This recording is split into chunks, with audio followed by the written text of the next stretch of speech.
اچھا، اب کیا کوئی شخص تمام قرآن بغیر استاد و رہنما کے خود پڑھ کر سمجھ سکتا ہے؟ تمام قرآن بغیر استاد و رہنما کے؟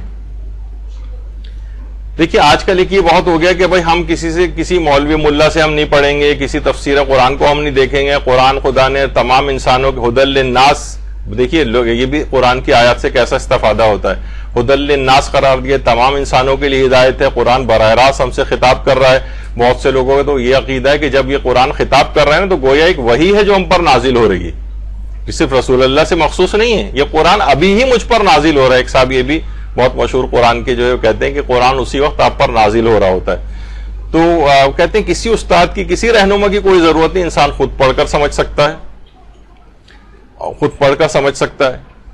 اچھا، اب اگر خود پڑھ کے سمجھ سکتا ہے تو رسول اللہ کیا ناظرہ قرآن پڑھانے کے لیے آئے تھے لوگوں کو؟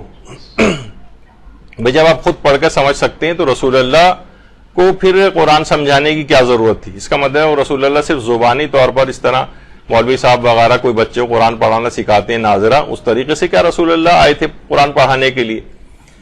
اچھا، جبکہ قرآن کے اندر کیا کہا جا رہا ہے کہ هو الذی بعث فی الامیین رسولا منہم یتلو علیہم آیاتہ ویزکیہم ویعلمہم الکتاب والحکمہ، یعنی آیات کی ہم نے اس رسول کو مبعوث کیا ہے جو آیات کی تلاوت کرتا ہے، تزکیہ نفس کرتا ہے اور کتاب و حکمت کی تعلیم دیتا ہے۔ اس کا مطلب ہے کہ اگر صرف عربی جاننا ہی کافی ہوتا ہے اس سلسلے میں اور رسول اللہ خود سے تعلیم نہیں دیتے کتاب و حکمت کی، تو انسان جو ہے وہ کیسے؟ یہ تو پھر اس کا مطلب یہ ہے کہ اگر ہمارے درمیان اس قسم کی آوازیں لگنے لگی ہیں تو وہی حسبنا کتاب اللہ جو کہا گیا تھا شروع میں، تو یہ تو اسی طرح کی بات ہو جائے گی، یعنی ہمارے لیے کتاب خدا کافی، ہمیں کسی رہنما، کسی بتانے والے کی کوئی ضرورت نہیں ہے۔ یہ تو گویا آپ نے اس نعرے کی تائید کر دی ہے۔ تو یعلمہم الکتاب والحکمہ، اس کا مطلب ہے رسول اللہ اور معصومین سے آپ کو یہ سب چیزیں لینی ہیں، کتاب و حکمت کی تعلیم جو ہے وہ رسول دیتا ہے۔ اچھا، کیا اصحاب رسول اللہ کو معاذ اللہ عربی نہیں آتی تھی؟ عربی بالکل سب کو عربی آتی تھی۔ جب سب کو عربی آتی تھی تو پھر کسی عربی جاننے والے کو گمراہ ہونا ہی نہیں چاہیے۔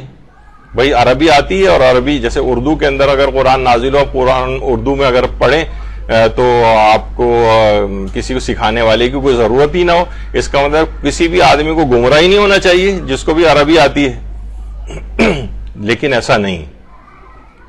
یضل بہ کثیرا ویہدی بہ کثیرا، اکثر لوگ قرآن کے ذریعے کثیر تعداد ایسی ہے جو گمراہ ہو جاتی ہے اور کثیر تعداد ایسی ہے کہ جو کہ ہدایت پا لیتی ہے۔ وما یضل بہ الا الفاسقین، اور فاسقوں کے علاوہ کوئی گمراہ نہیں ہوتا ہے۔ اس کا مطلب ہے قرآن کے ذریعے بھی کثیر تعداد گمراہی کا شکار ہو جاتی، اس میں قرآن کا کوئی قصور نہیں ہوتا، یعنی ان فاسق افراد کے اپنے افکار کا بوجھ وہ قرآن پہ ڈالتے ہیں اور وہ گمراہ ہوتے ہیں۔ اس کی الگ تفسیر ہم اس وقت نہیں جا رہے اس کے اندر، لیکن بہرحال اسی قرآن کے ذریعے، یعنی خود قرآن کا اس میں کوئی قصور نہیں ہے، لیکن اسی کو استدلال بنا کے آپ نے دیکھا کتنے فرقے بن گئے، ہر فرقہ اپنے آپ کو قرآن سے ثابت کر رہا ہوتا ہے کہ میرا موقف بالکل صحیح ہے، دیکھیے قرآن میں یہ ہے، جبکہ قرآن میں اس کے برخلاف بات ہوتی ہے، تو اکثر لوگ، اکثریت گمراہ ہو جاتی ہے۔